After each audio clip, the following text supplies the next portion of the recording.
શ્રાવણ માસ હિન્દુ ધર્મમાં શ્રદ્ધા અને ભક્તિથી ભરેલો પવિત્ર સમયગાળો માનવામાં આવે છે। આ માસમાં અનેક બહેનો ઉપવાસ, વ્રત કથા અને તહેવારો ભાવપૂર્વક ઉજવે છે। આવો જ 10 દિવસનો મા દશામાનો વ્રત ઉત્સવ ધાનેરા સહિત અનેક શહેરોમાં હર્ષો ઉલ્લાસપૂર્વક ઉજવાઈ રહ્યો છે। ભક્તો બજારમાંથી દશામાની મૂર્તિ ખરીદી ઘરે સ્થાપન કરી પૂજા અર્ચના કરે છે અને 10મા દિવસે તેનું વિસર્જન કરે છે। તેઓ મોટાભાગે પ્લાસ્ટર ઓફ પેરિસ એટલે કે પીઓપીની મૂર્તિઓ ખરીદે છે, જે પાણીમાં ઓગળી શકતી નથી। આ મૂર્તિઓ નદીઓ કે તળાવમાં યથાવત રહી જાય છે, જેના કારણે ન માત્ર પ્રદૂષણ થાય છે પરંતુ હિન્દુ ધર્મની ભાવનાઓને પણ દુભાય છે। આ વિષયને દ્રષ્ટિએ રાખી ધાનેરા હિન્દુ સનાતન ટ્રસ્ટ, લાયન્સ ક્લબ તથા નગરપાલિકા દ્વારા મામા બાપજી સ્થાન ખાતે ખાસ વ્યવસ્થા કરવામાં આવી છે। લાયન્સ ક્લબના પ્રમુખ રમેશભાઈ ઠક્કરનું કહેવું છે કે મૂર્તિઓનું પાવન વિસર્જન અશોભનીય રીતે ન થાય તે માટે એક કેન્દ્રીય સ્થળે તમામ મૂર્તિઓ એકત્રિત કરવામાં આવશે અને પછી તેને સન્માનપૂર્વક વિસર્જિત કરવામાં આવશે।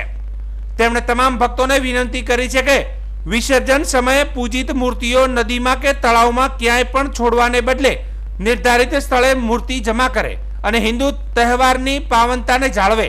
સાથે જ આગામી વર્ષથી માટીની બનેલી પર્યાવરણ મૈત્રી મૂર્તિની પૂજા કરવા પણ અપીલ કરવામાં આવી છે।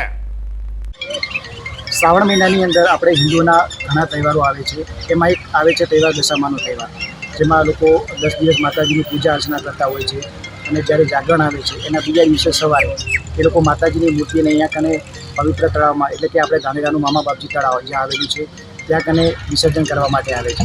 જ્યારે માટીની મૂર્તિ હોય અને નદીમાં પધરાવે એ તો બહુ સારું કહેવાય છે, પરંતુ આજકાલ લોકો પીઓપીની મૂર્તિ લાવે છે, જે પાણીમાં કદી પણ ઓગળતી નથી અને પર્યાવરણ નુકસાન થાય છે અને જળચર પ્રાણીઓને પણ નુકસાન પહોંચે છે।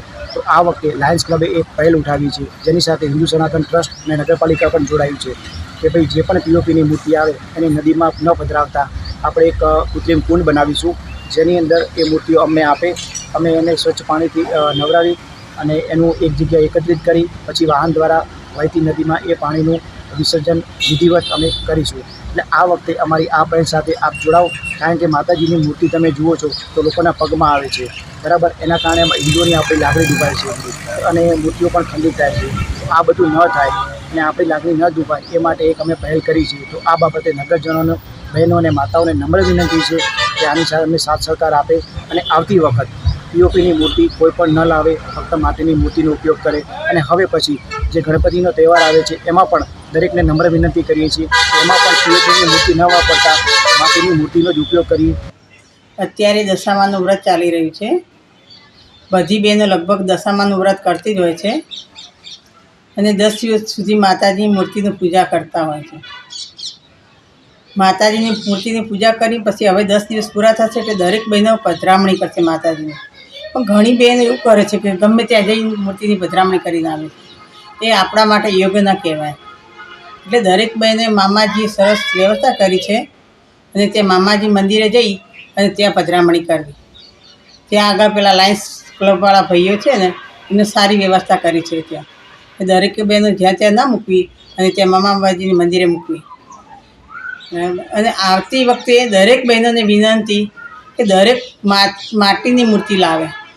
માટીની મૂર્તિની પૂજા કરો તો એ મૂર્તિ આપણી ગળી જાય પાણીમાં, બરાબર। એટલે બને ત્યાં સુધી માટીની મૂર્તિ લો તો બહુ સારું।